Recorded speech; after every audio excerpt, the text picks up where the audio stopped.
Look at the elite. Look at the people who win at the highest level.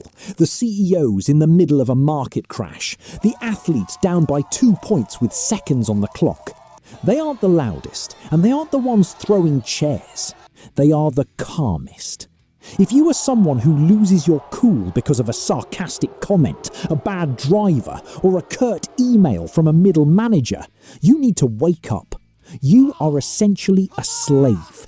You have handed the remote control of your nervous system to every idiot you meet on the street. You are letting a stranger in a Toyota Camry decide if you're going to have a good dinner with your family or a night filled with resentment. Today, we are taking that remote back. This is the blueprint for becoming emotionally invincible. Here is a scientific fact that will change your life. When you get triggered, your brain's amygdala hijacks your system. A surge of adrenaline and cortisol floods your bloodstream. This is a survival mechanism. But here's the kicker. It takes exactly 90 seconds for those chemicals to flush out of your body. If you are still angry after 2 minutes, that's not biology. That's a choice. Most people are addicted to the re-trigger.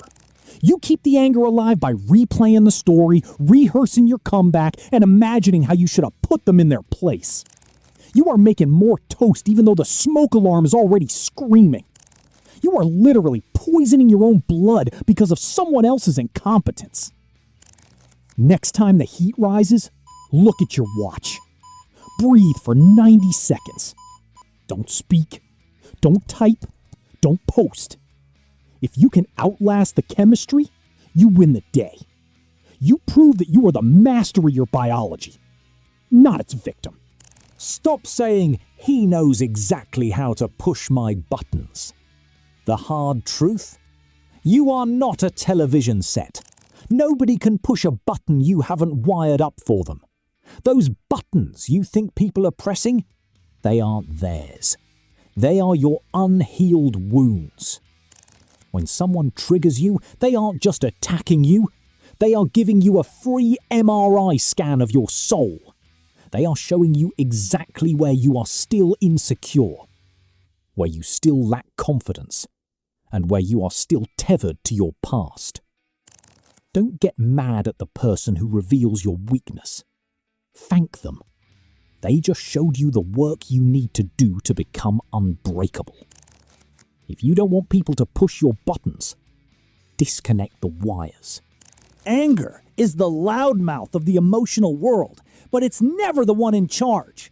Anger is a secondary emotion, a security guard sent to protect a much smaller, scarier feeling: fear, hurt, or shame. You aren't actually mad that your partner forgot your anniversary. You are hurt because in that moment you felt invisible. You aren't furious at your coworker's feedback. You are scared that you aren't as good as you thought you were. Real power comes from the courage to be vulnerable. Anger burns bridges. Vulnerability builds them. The next time you feel like exploding, ask yourself, what is my security guard trying to hide? When you address the hurt instead of the anger, you stop being a bully and start being a leader. Stop viewing toxic people as obstacles. That's a victim mindset. Start viewing them as elite coaches for your emotional fitness. Every jerk in your life is just a piece of heavy gym equipment. That micromanaging boss, he's training your patience muscle. That passive-aggressive neighbor, they are helping you level up your boundary setting. The internet troll, he's testing your self-worth. You don't get strong by lifting light weights. You get emotionally bulletproof by staying calm in the presence of chaos. If you can keep your peace while standing next to a fire, you can stay calm anywhere. For the next 24 hours, I want you to practice the observer technique. When something happens that would usually set you off, do not say, "I am angry." That is an identity. Instead, say, "I notice that a feeling of anger is arising." By changing that one sentence, you create a gap. You step out of the storm and into the control room.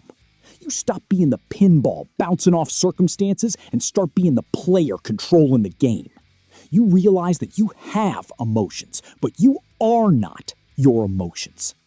Between the trigger and the response, there is a space.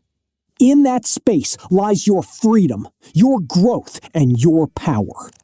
Most people spend their entire lives reacting to the world like a puppet on a string. Today, you cut the strings. True success isn't measured by your bank account. It's measured by the depth of your peace when the world goes chaotic. Who would you be today if you decided that no one on this planet has the power to ruin your mood? That version of you is the one that wins. That version is untouchable.